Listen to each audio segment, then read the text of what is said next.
Assalamualaikum warahmatullahi wabarakatuh. Pemirsa semua di seluruh antero Nusantara, bertemu dengan saya Yuyun Senaria sebagai host dari channel Waha. Nah, dalam hal ini kita selamat berjumpa. Sebelum kita lanjutkan, jangan lupa subscribe. Gitu Lin, tekan tombol warna merah subscribe di channel Waha.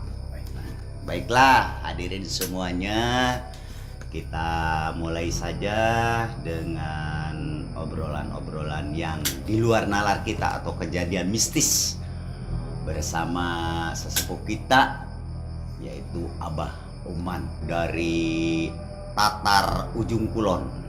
Kita langsung saja tanya kepada Abah Oman yang punya pengalaman mistis. Abah Ya. ini Bah, Saya punya cerita nih. Abah kan orang yang sudah punya pengalaman yang lain daripada yang lain Bah. Ya. Coba Abah punya pengalaman apa? Dengar-dengar Abah punya pengalaman yang mistis. Kita sebagai anak muda pengen mendengarkan.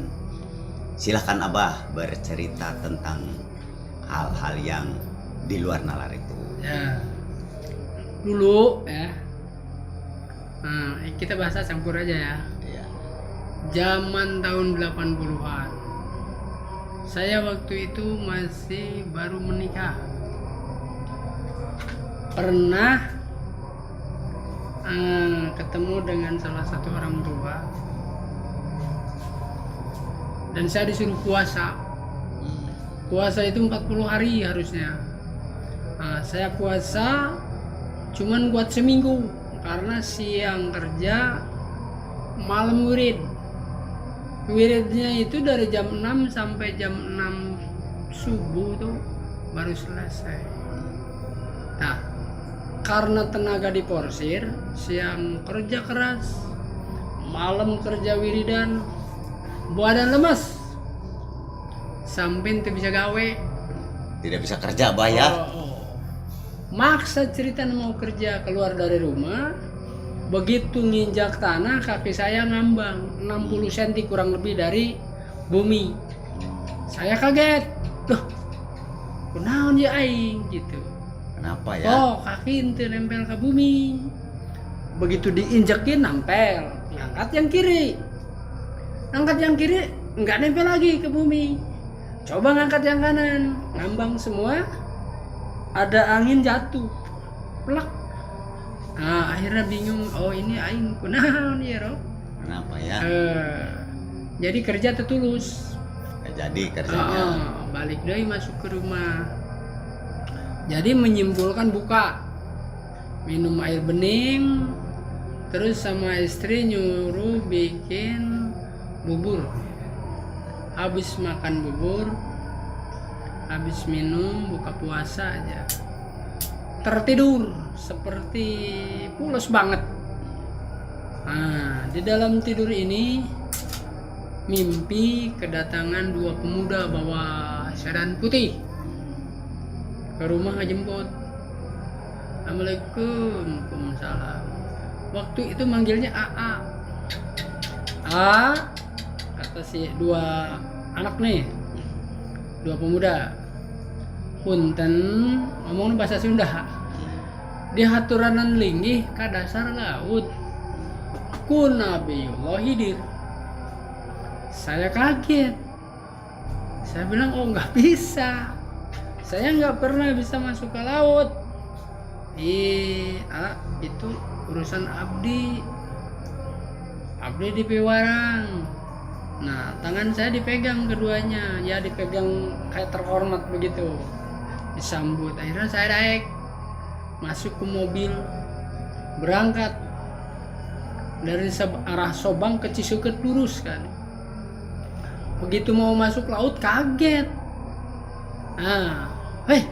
Iya mobil ke mana? Ke laut. Aja nah. Aing mau apa ya ke laut? Tenang bae. Ya berarti ya. begitu masuk laut, begitu udah masuk mah kampung. Jadi semacam lamun cek bahasa Sunda mah tetelar lega, nya henteu tetelar. Enggak tahu, Pak. Lapang. Oh, lapangan. Lapang Ya, lebar. lapangan yang Terus luas, ya. oh tempatnya seperti kayak kita 17 Agustus dulu. Hmm. Itu disambut lamun cek dina wayang golek mah wonten surak ambal-ambalan.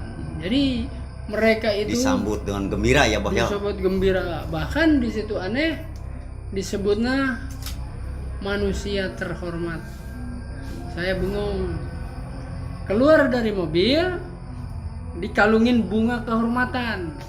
Sambil biasa ada yang nanti mapak gitu. Ya, ada yang jemput ya. Oh, mapak dipapak di belakang. Pokoknya dibilangnya tamu agung. Manusia, bangsa manusia tamu agung. Terus sampai ke tempat kursi apa namanya itu? Ya kursi tamu-tamu udah banyak. Langsung salaman saya dengan Nabiullah Khidir. Nah, Nabiullah Khidir itu pakaiannya celananya sedengkul, nggak pakai baju, badannya kekar, kulitnya sawo mateng, hanya semacam saja. Nah, terus ya salaman sama tamu-tamu yang udah ada. Terus ada MC-nya biasa. Halo MC segala macam biasa menerangkan bahwa kita ini kedatangan tamu agung bangsa manusia. Nah, saya kaget. Kagetnya apa? Saya kan rakyat biasa. Untuk di kampung nggak ada orang yang bilang orang terhormat, orang tukang ngarit. Iya. Tukang jahit pada waktu itu mah. Tukang jahit ya, Bah ya. Tapi kenapa di dasar laut dibilangnya tamu terhormat? Bahkan yang nyambutnya kasarannya mah nabi. Itu saya bingung dan tidak ngerti. Setelah diperkenalkan dan sebagainya, saya diperintahkan sepatah dua patah kata bicara di podium. Podium atau apa tuh namanya? Ya, podium. Tempat pidato ya, Bah ya. Atau aing gemeter tuh. Belum pernah ngomong seumur hidup di depan orang banyak. Banyak ya. Gemeter itu dengkul. Harus ngomong apa? Beberapa mungkin menit itu nggak bisa ngomong. Akhirnya di dalam hati menyimpulkan saya sambat ka indung jeung ka bapak minta ka rumahna ka Ibu sama bapak ya. jeung minta ka Allah Ta'ala. Terus terbayang di otak saya bisa ngomong. Ya pertama ya biasa, Assalamualaikum warahmatullahi wabarakatuh. Disambut yaitu dengan sorak ambal-ambalan, dengan seperti nonton wayang kulit sweet kan sweet Iya, ya sweet iya, itu sweet. rame aja, nggak enti-entinya itu lambaian tangan. Nah, cek saya sebetulnya saya ini bukan ahli bicara. Saya hanya mengenalkan nama saya waktu itu mah belum dipanggil Abah, nama saya Oman Sapi. Asli itu banyak. Terus ya kampung saya dari Banjarsari. Ini saya kaget. Oh di sini dianggap tamu agung. Penghormatan yang setinggi-tingginya. Dan saya pun menghormati umat dasar laut. Saya seperti Anda menghormati aku. Aku sangat terhormat menghormati ke makhluk-makhluk dasar laut. Bilangnya makhluk dasar laut. Nah, terus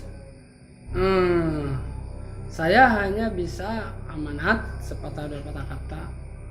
Nanti apabila ada manusia anu kabias, jangan kabias, Kesasar gitu. kesasar ke daerah laut, jangan dianggap ngerusak tatanan laut.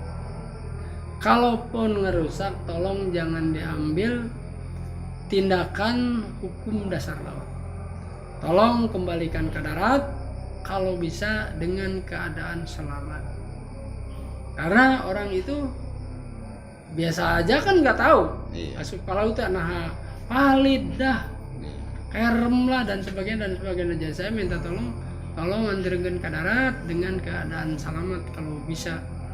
Kalau memang orang itu tidak bisa selamat nyawanya, tolonglah mayitnya bisa ketemu. Raganya gitu Pak ya. Itu sudah gitu ya, saya karena nggak bisa ngomong panjang-panjang, ya cukup. Wassalamualaikum warahmatullahi wabarakatuh. Waktu eta surak ambal-ambalan tidak henti-hentinya, saya turun dari podium, langsung duduk lagi di biasa di tamu kehormatan, terus saya minta pulang.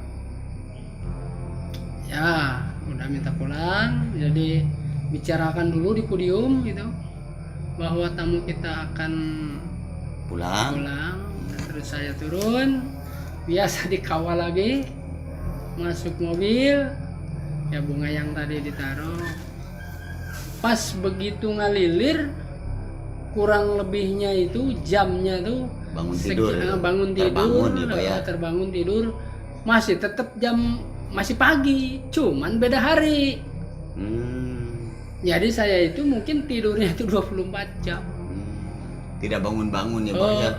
Pas bangun teh lah, kamari sare wayaki ku ayeuna angger kene bae. Oh, cenah jaga 24 jam, ya mah beda poe. Kata istri saya itu begitu. Aneh ya Pak ya. Itu pengalaman mimpi saya. Tapi sebenarnya mimpi itu ya tetap ada dasarnya. Dari puasa. Dari itu ya. puasa dan ayat anu di puasaan sebenarnya mah kuduna mulai bejakeun. Tapi kalau memang orang-orang itu penasaran, ayat itu adalah disebutnya isim Nabi Khidir. Jadi kalau tidak punya, ya barangkali ngimpi gimana gitu. Tidak akan mimpi beres. Mimpi begitu ge, ya nggak tahu. Moal beren.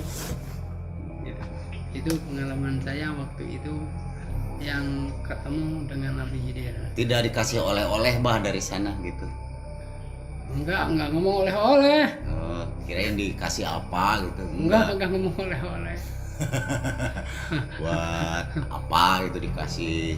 Dikasih apa enggak, ya. orang kita hanya salaman aja ya, ketemuan udah. Bahkan Nabi Khidir itu tidak pernah bicara apa-apa, cuman saya salam dan mau pulang itu mah cukup ya salaman sudah, hanya mesem aja. Senyum saja ya. Itulah pemirsa semua obrolan kita pada pertemuan kali ini dari sesepuh dari ujung kulon, yaitu Abah Oman yang punya pengalaman mistis. Untuk itu percaya atau tidak itu terserah anda semua. Itu adalah sebuah mimpi yang menurut saya mimpi yang luar biasa. Tunggu acara selanjutnya atau obrolan mistis selanjutnya di channel War Art. Saya Yuyun Sunarya mengucapkan selamat berjumpa. Wassalamualaikum warahmatullahi wabarakatuh.